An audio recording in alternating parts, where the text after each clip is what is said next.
Update muna nga tayo sa mundo ng basketball, partikular na sa PBA. Mayroon ngang bagong pasok na guest team na maglalaro sa second conference ng PBA sa Commissioner's Cup. Samantalang si Jody Vance naman daw ang pipigil sa lakas ni Junmar Fajardo. Ngunit bago yan, pakipindot naman ang like, subscribe at ang notification bell para updated ka sa lahat ng aking ina-upload.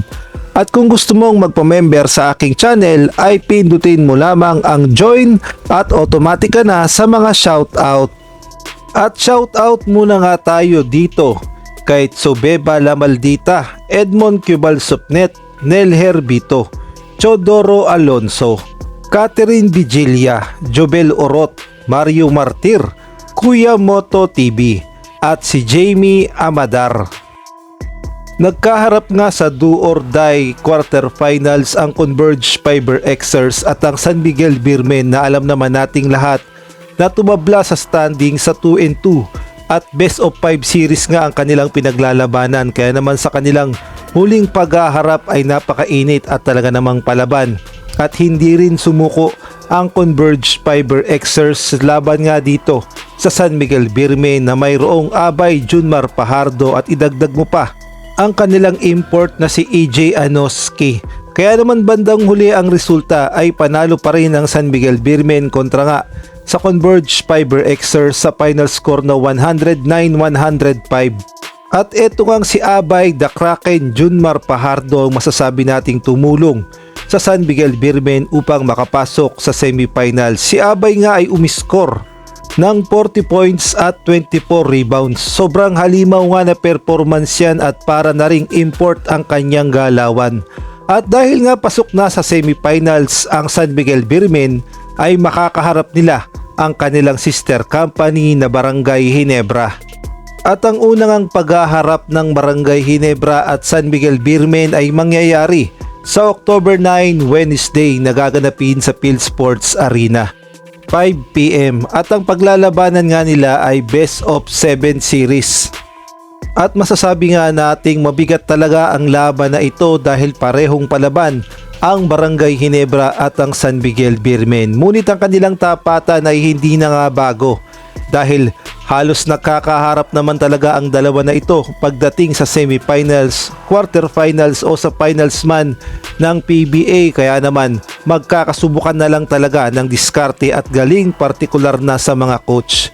At eto nga si Junmar Fajardo, sabi nga sa mga bali-balita at mga report ay meron daw pagtapat dito ang Barangay Ginebra.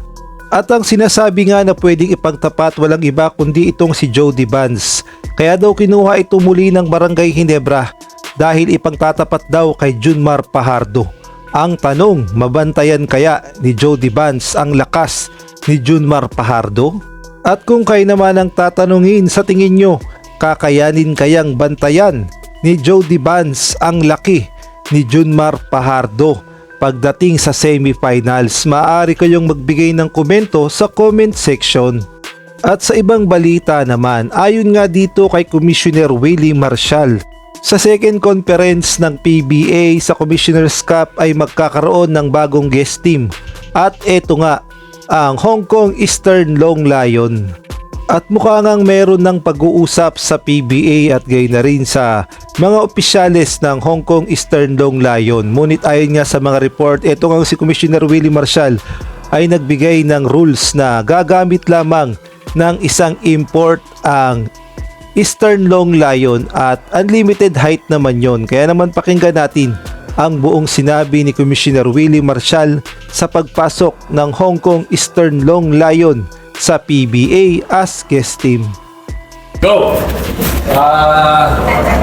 Import natin for second conference, Commissioner's Cup. Isa lang, unlimited height. Pinag-usapan din namin sa Hong Kong Eastern yun kung sasali. Kung ano setup natin sa import na pag tinanggal, makakabalik yung unang import, di ba? Tapos, yung pangalawa, pag binalis, hihing ng unang import. Kung anong regulasyon natin, pareho lang din ang regulasyon nila. Pero sila, isang import lang. Isang import lang. Pero siguradong magdadalo yun. Kasi nasa Kasi nasa isal. Pero yun na, pwede lang gawin. Pero kung ano yung regulation natin. Umayag sila doon. Pumayag din sila na PBA rules. So, yung 4.3, 4 points, magagamit nila. So, kung gagamitin nila, yun ang kung ano, magwagwardya ba sila na import na magaling na shooter? Diba? O yung malaki, depende. So, mag-iisip ko din talaga kung anong gagamitin. Dito sila mag-stay kung pag stay sila dito, ewan ko kung pabalik-balik sila, pero nag-request sila siguro every other day may laro sila. so hindi parang Bay Area sa... Hindi pa. Pero pinag-uusapan namin na maglaro sa kanila sa Hong Kong next season. So, yun ang usapan namin ni Mr. Frank T. Yung kanilang team owner. Ranking. Frankie. Pina-finalist pa lang yung Konti na lang yun. Konti na lang. Hindi naman Frank lang yan. Saka, Frankie. Baka ano ako eh. Hindi ako makapilit sa inyo. Wait lang po, pero yung ano po, close deal na malapit na bang masara yung deal with Hong Kong Eastern or pina-finalize pa lang? Kontrata na lang. Pero, principal okay kami nung owner at ako kasi kausap ko siya na isang araw. Nasa Europe siya. Napag-usap ko na, okay na. So, nagkagawa na lang ng kontrata. Kung hopefully hindi rin masyadong maaga to ask, pero paano po yung game days yung setup natin for the commission? Meron tayong Lunes, wala tayong game. May game ng Martes, karamihan. At siguro mga 2-3 beses magwe-Webes. Martes, Merkules, Webes, Sabado. So, yun ang nangyayari. Mga 3 beses magwe-Webes. Pero sigurado na yun. Martes, Merkules, Biyernes, Sabado, Linggo. Lunes, wala. So, sana okay na tayo. Kung yung sa import pala, Anli Height po, no? Tama? Ali yun. So, depende sa kanila. Tingnan natin kung sino yung mga imports na dadating para dito. Kung yung Hong Kong na posible maglaro, hindi pa itong commissioners. Di ba? Next season. Next season. Kasi gusto nila 2 years. Tapos, sige, tingnan natin. Tapos, after this year, maganda na kami, mag-usap ulit. Kung okay sa kanila, kung okay sa atin. So, gusto nila 2 years. 2 years na sila. Tapos, huwag na muna isang team kasi may gusto din sumali sa atin. Hindi ko naman formal pa na nakakausap pero dito muna tayo sa Hong Kong Eastern.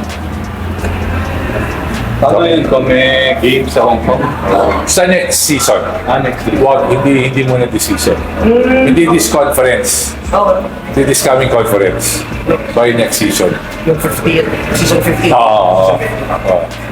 So, kung ilang game dito nila. May game sila dito, tapos may game tayo. Mas group pa rin. May group pa rin. Group. Baka hindi. Baka single round na tayo lang. Pero kung ano lang po yung nangyari for the record na kasi di ba ang impression po is may guesting ngayong season. Bakit po parang pinagpaliban natin for the following season? Hindi. May guest din ngayon. Hindi ko nakikinig eh. May guest team ngayon. Di ba sabi ko Discord? Tapos next year din. Next year din. Galit si Prof. Dalawa. 2 years, di ba? 2 years. Meron. So yung guest din. kontratang pipirmahan nyo, ganun, 2 years. So, Tapos siguro 2 years. Tapos evaluate natin after a year. Kung okay sa kanila, okay din sa atin, di ba? Pero yung gusto nila 2 years. okay. Ayos. Okay. Thank you, Bob.